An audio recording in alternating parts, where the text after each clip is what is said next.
Election के time में महागठबंधन की तरफ से बहुत सारी योजनाओं के बारे में बताया जा रहा है। कभी उनकी भी सरकार रही थी, उस समय भी महिलाएं थी, तब उनकी योजना तो कभी काम नहीं आई। ऐसा नहीं है कि सरकार ने काम नहीं किया। जो घटना जब घटी थी बच्ची के साथ, उस टाइम हमारे प्रशासन काफी एक्टिव थे और कि हमारे स्वास्थ्य मंत्री ने इस पर एक्शन किया। तो जो व्यक्ति ऐसी जिम्मेदारी को नहीं मानते, उसका नहीं परिवहन करते हैं, तो वैसे लोगों को सस्पेंड करके नहीं बल्कि उनको जॉब से निकाल दिया जाए, क्योंकि भाई उन्हें कोई अधिकार नहीं है किसी के जीवन से खेलने का। अगर वो बच्ची को टाइम पे एडमिट करते तो आज हमारी बच्ची की जान बची। चिराग पासवान ने आरा से दहाड़ मारी है तो मुजफ्फरपुर से उपेंद्र कुशवाहा ने आत्मसम्मान की बात कह दी है। तो हम पार्टी अब इसके बाद कहां से पीछे रहने वाली है।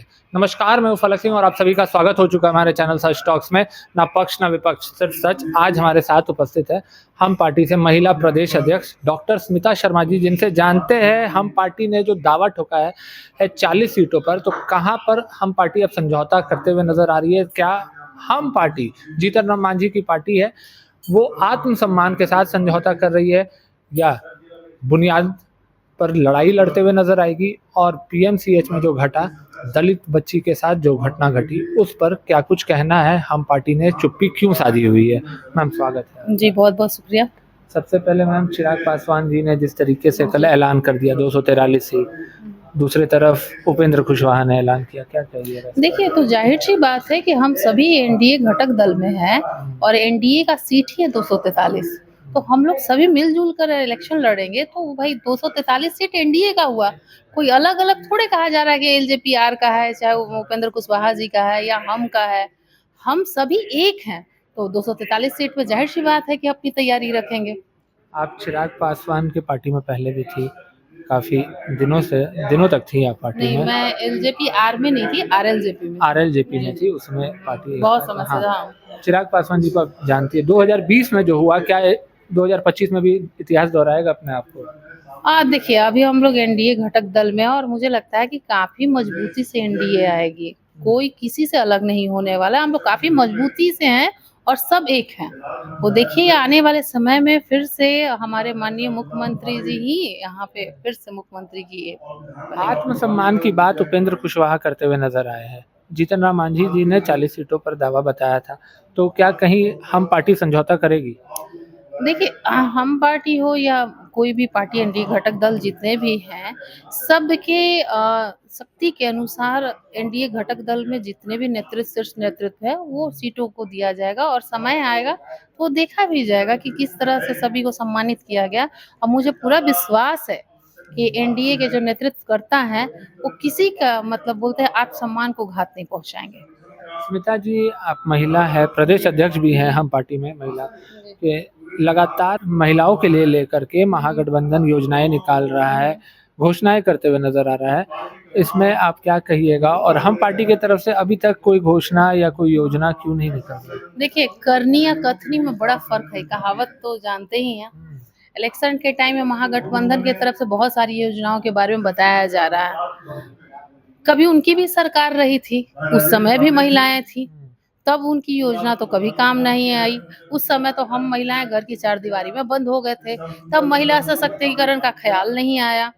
उस समय कोई क्या योजना, 2500 रुपए का जो योजना लोग, उस समय कितनी गरीब महिलाएं उस समय भी थी। कहानी वही है। सरकार तो आपकी बहुत पहले भी थी, लेकिन उस समय आपने इसी बिहार राज्य को जंगल राज की खिताबी दिलवा दी। और आज आप कह रहे हैं इलेक्शन का जब टाइम आया है तो नए नए दावे आपके हो रहे हैं। तो देखिए, जब वो बोलते हैं ना कि हम कुछ भी अपने पूर्वजों से ही सीखते हैं। हमारा जड़ जो होता है, जिससे होता है ना, उससे हमें संस्कार मिलते हैं। तो हम कभी भी, बिहार की जनता नहीं चाहेगी कि हम वो इतिहास फिर से दोहराए। आखिरी सवाल रहेगा और अहम सवाल रहेगा, मुजफ्फरपुर में जो हुआ, पीएमसीएच में उसके बाद जो हुआ, अभी तक जहां पर दावा रहता है जीतन राम मांझी का कि दलित के नेता है, कोई भी बयान खुल करके नहीं आया। जीतन राम मांझी ने तेज प्रताप यादव पर कहा, पर उस बच्ची को इंसाफ मिले, पीएमसीएच पर कार्रवाई हो, इस पर कभी भी खुल करके देखिए, सुप्रीमो ने नहीं कहा। आपको शायद इसकी जानकारी नहीं होगी। हमारे सुप्रीमो ने भी और हमारे पार्टी के राष्ट्रीय अध्यक्ष के दिशा निर्देश के अनुसार हमारी महिला टीम के साथ-साथ हमारे दलित आयोग के जो नवयुक्त सदस्य बने हैं मुकेश मांझी जी, उसके अलावा हमारी मुजफ्फरपुर की पूरी टीम प्लस महिला संगठन की टीम, हम सभी लोग पुरनी गए हुए थे वहाँ पे बलिया। वहाँ जाके मृतका की माँ से जो मिले भी और वहाँ की सारी बातों को, पहलुओं को बहुत ध्यान से सुने और उसकी सारी चीज़ों को मैं रखना चाहती हूँ, जो आप लोग अभी तक नहीं जानते होंगे। ऐसा नहीं है कि सरकार ने काम नहीं किया। जो घटना जब घटी थी बच्ची के साथ, उस टाइम हमारे प्रशासन काफ़ी एक्टिव थे और आपको पता चलेगा वहाँ जाइएगा तो कि बच्ची के गुम होने के बाद जो पीड़ित जन थे उनको ये नहीं पता था कि मेरी बच्ची कहाँ है। बस एक संदेह के आधार पे कि इस व्यक्ति के साथ हम किसी गाँव में भेज रहे थे क्योंकि वो मौसी के यहाँ जाना चाह रही थी और वो मतलब होता है ना गाँव में आदमी कह देता है कि आप जा रहे हैं तो इसको भी थोड़ा-सा पहुँचा दीजिएगा। वो व्यक्ति उस बच्ची को लेके गया था और सूचना मिला कि बच्ची वहाँ तक नहीं पहुँची है। तो गाँव के कुछ युवा खोजने गए तो वो व्यक्ति सामने दिखा तो पहले उस व्यक्ति को पकड़े क्योंकि बच्ची मिल नहीं रही थी। तो उन्होंने बताया कि मैम हम लोग जो हैं वो उससे पूछताछ किए कि बच्ची कहाँ है। तब तक हम लोग को सूचना नहीं थी कि मेरी बच्ची के साथ हुआ क्या है। और मतलब शक के आधार पर कि बच्ची इसी के साथ गई थी ये तो सत्य है और बच्ची कहीं गुम हो गई है ये बता नहीं रहा है। तो तुरंत उन्होंने 112 नंबर डायल किया और उस शक के आधार पे उस मतलब व्यक्ति का उसी समय अरेस्ट हो जाता। तब तक ना तो ये मृतका की माँ को पता था कि मेरी बच्ची मतलब के साथ ये दुर्घटना हुई है, ना गाँव के लोगों को पता था उस टाइम। लेकिन ये जानकारी थी कि भाई लेके तो यही गया था। तो एक शक के आधार पे ही ना प्रशासन विदिन 5 मिनट्स में पहुँच के उसे अरेस्ट करता है और बाद में जो मकई के खेत में बच्ची को पाया गया, बहुत दुःख की बात है। खैर वैसे समाज में ऐसे लोग भी हमारे हैं, वैसे लोगों को तो मैं भी सरकार से निवेदन करूँगी कि फांसी की सज़ा हो। 5 मिनट के बाद कुछ वहाँ के मज़दूर काम कर रहे थे, वो बच्ची बेचारी संघर्ष करते-करते मतलब वहाँ तक बाहर आई और लोगों ने देखा तब पता चला कि उस बच्ची के साथ ये घटना घटी।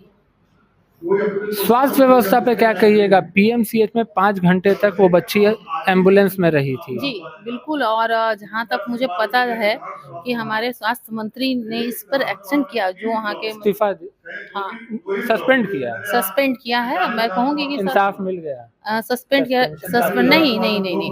वहाँ के ऐसे का जितने भी डॉक्टर्स हैं, जो इस तरह से अपनी देखिए हम डॉक्टर बने या हम प्रशासनिक अधिकारी बने या हम जनप्रतिनिधि बने या हम किसी और फील्ड में, हर फील्ड में हमारी ज़िम्मेदारी है।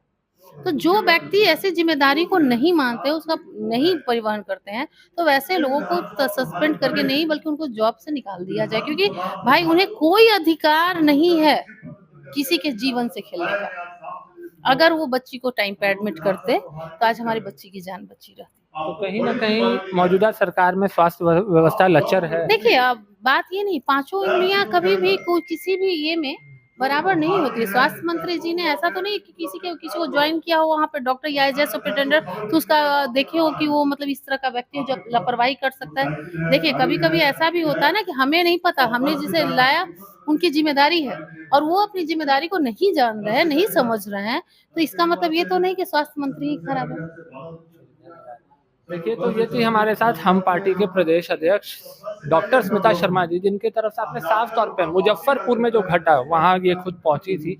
इन्होंने पीड़ित के परिवार से मुलाकात की और क्या कुछ हुआ था पूरी दास्तां इन्होंने सुनाई और सरकार से एक बड़ी मांग भी रखी है। सरकार संज्ञान लेती है कि इसलिए देखने वाली बात रहेगी। पर तब तक के लिए जुड़े रहे हमारे साथ, देखते रहे सच टॉक्स। धन्यवाद। सच टॉक का ये वीडियो आप लोगों को कैसा लगा कमेंट करके जरूर बताएं। साथ ही साथ अपने दोस्तों से शेयर करना इस वीडियो को ना भूलें और हमारा 25 लाख का परिवार फेसबुक पे है, फॉलो बटन पे क्लिक करके जो है आप उससे जुड़ सकते हैं। यूट्यूब पे भी लगभग 25 लाख का परिवार है हमारा, उस पे भी जो है सब्सक्राइब बटन पे क्लिक करके आप जुड़ सकते हैं। साथ ही साथ इंस्टाग्राम और ट्विटर पे भी जो है आप फॉलो करना ना भूलें, तब जाके जो है आपको वीडियो का नोटिफिकेशन सबसे पहले मिलेगा। जय हिंद।